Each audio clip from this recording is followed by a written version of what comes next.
Gary Ridgway, who would later become the Green River Killer, was born February 18, 1949 in Salt Lake City, Utah, to his two parents, Mary Rita Steinman and Thomas Newton Ridgway.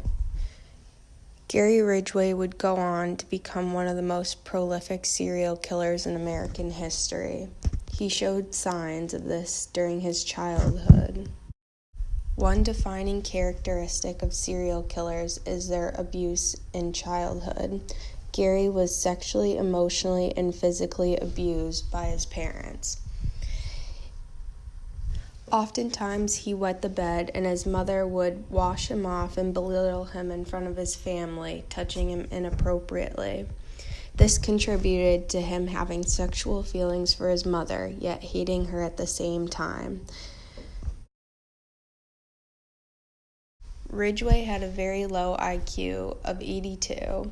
He was even held back a grade due to his low academic performance. He certainly had many learning difficulties, including dyslexia. Another red flag during childhood of serial killers is animal abuse. Gary once smothered a cat for pure entertainment. His first serious act of violence on a human was luring a boy into the woods at just 16 years old and stabbing him. As he walked away, he had laughed and said, "I'd always wondered what it felt like to kill." Ridgway joined the Navy and was sent to Vietnam after high school and marrying his high school girlfriend upon graduation. Overseas, Ridgway started using prostitutes even though he was married. He ended up contracting gonorrhea for one, which fueled his hate for prostitutes, yet he couldn't stay away from them. He ended up getting married 3 times, each ending in divorce. He had a baby boy with his second wife, who he would later use to lure a woman. His wives reported that he would often put them in a chokehold, or he would force them to have sex in public places or in the woods. Ridgway once said that he wanted to kill his second wife, but he didn't because he knew he couldn't get away with it. Sometime during his second marriage, Ridgway became incredibly religious. He started constantly reading the Bible, preaching door to door, crying after sermons, and insisting that his wife follow the strict teachings of the church pastor. He could not stand how dirty prostitutes were. Ridgway was never properly diagnosed as a child, except for his dyslexia.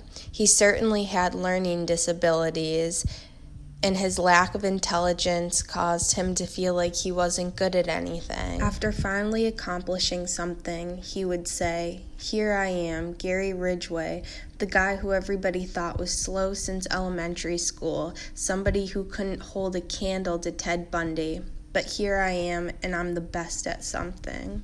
Aside from his learning disabilities, I would say that he had a personality disorder, specifically borderline personality disorder.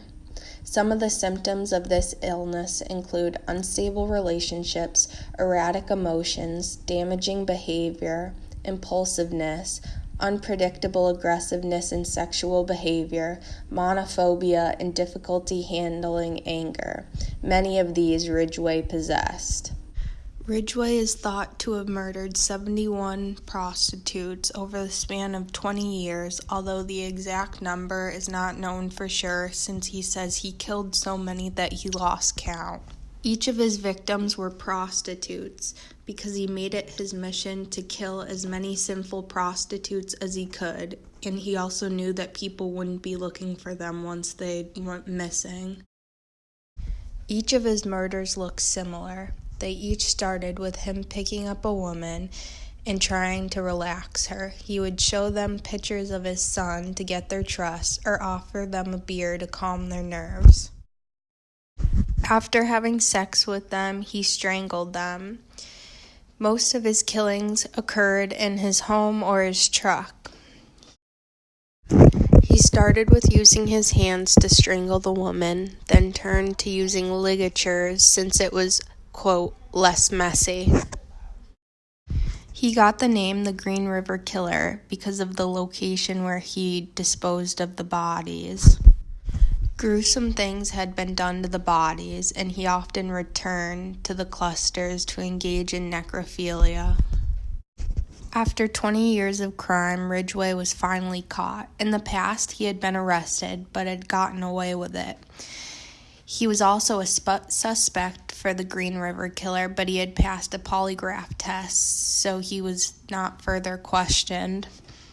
What eventually led to his arrest was the improvement in science that was able to match his DNA to the DNA at many of the crimes. Ridgway was careful to cover his tracks and was successful for 20 years, but eventually the evidence caught up to him. There were hairs and semen at the scene of the crime that matched to Ridgway. There were a few witnesses. His car was identified, and there had been spray paint at the scene of the crime that matched the spray paint that was used at his work. On November 5, 2003, Ridgway entered a guilty plea to 48 charges of aggravated first-degree murder. Part of the deal was that he had to cooperate with cops and tell them where all the missing bodies were. He confessed to 48 murders and received 480 years in prison, although it is known that he has more victims than this. 71 is what's estimated. Ridgway confessed, "I would talk to her and get her mind off the sex, anything she was nervous about, and think, she thinks, oh, this guy cares," which I didn't. I wanted to get her in the vehicle and eventually kill her.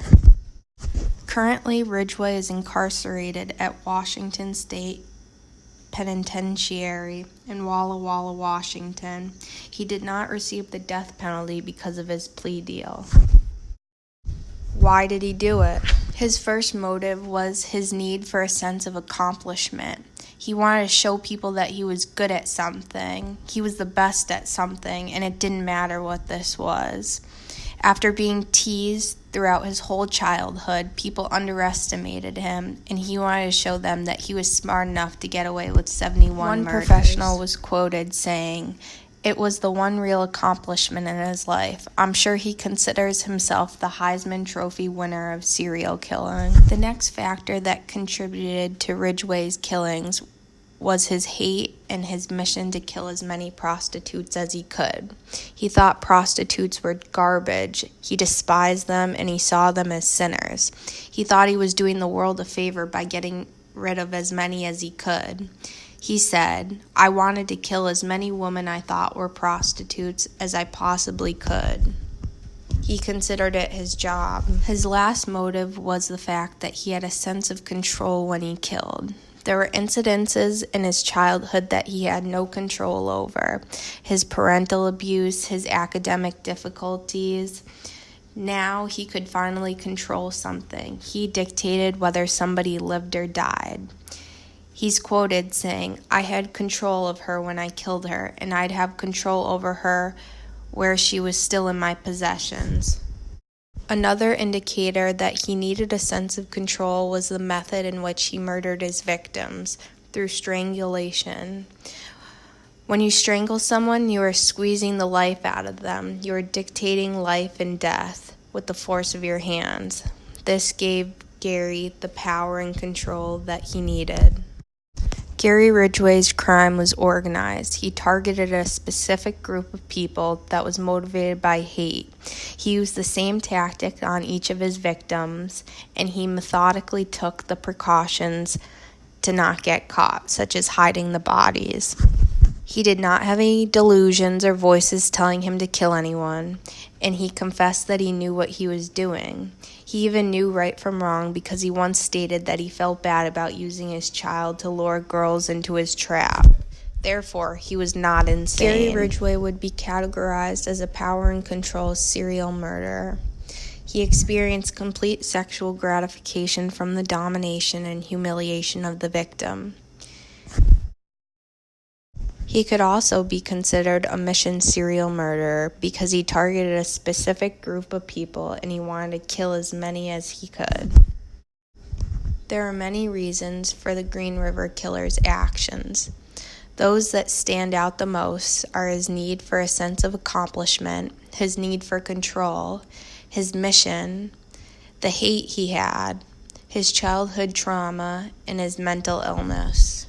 These rapes and murders had a much different impact on the community than other serial murders.